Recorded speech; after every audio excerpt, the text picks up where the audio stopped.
my email revealing my feelings. Despite his silence, my understanding regarding our connection had grown into illumination, and I felt able to access his side of the experience through my awareness of our one soul.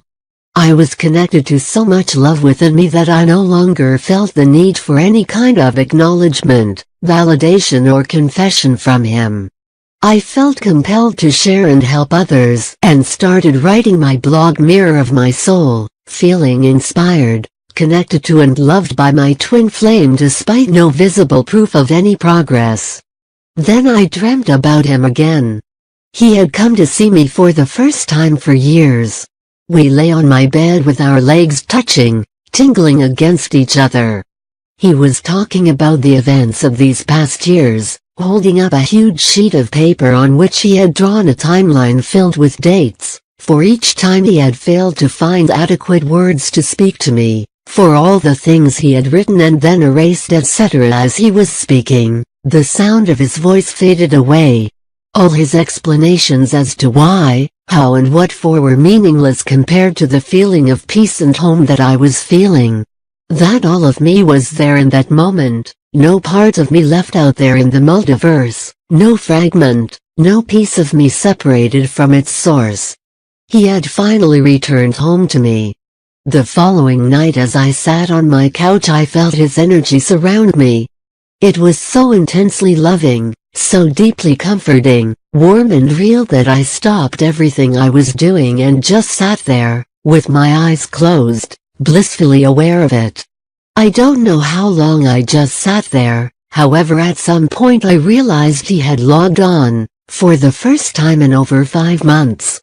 I knew intuitively that he was writing to me as I could feel him talk to me, and so I just sat there, enjoying the flow of thoughts and feelings until at 1:30 a.m. an email came through from him.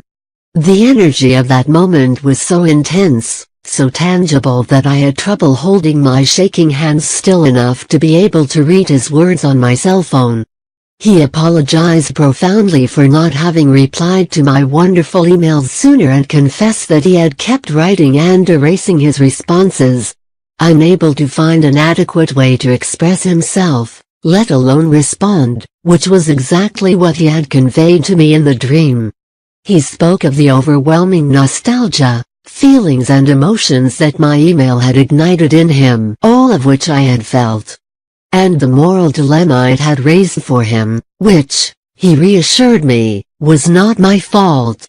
He spoke about finally connecting with divine guidance, about surrender, his conversion to Islam, the high pilgrimage. It had all happened just as I had been shown. He spoke of the calming spiritual and emotional force which I represented for him, his admiration for me and how he had always looked up to me spiritually. He admitted that he must have been too shallow or too blind to reach the realm of the divine and sublime, as I had always done, and still did, and that I would always be a part of him. I sobbed out of sheer relief and love for him as I read his words. For the first time, I recognized every word he wrote as being true. Knowing that he was finding God and himself meant everything to me. All the questions, all the doubts were gone. Not because of what he said but because I already knew. I had always known. Through his denials and rejection, through his pursuit of other women, through 13 years of separation, I had always known. We are already one on all levels that matter and we are in this together. Truly, the connection to the self is the key to the connection with the other.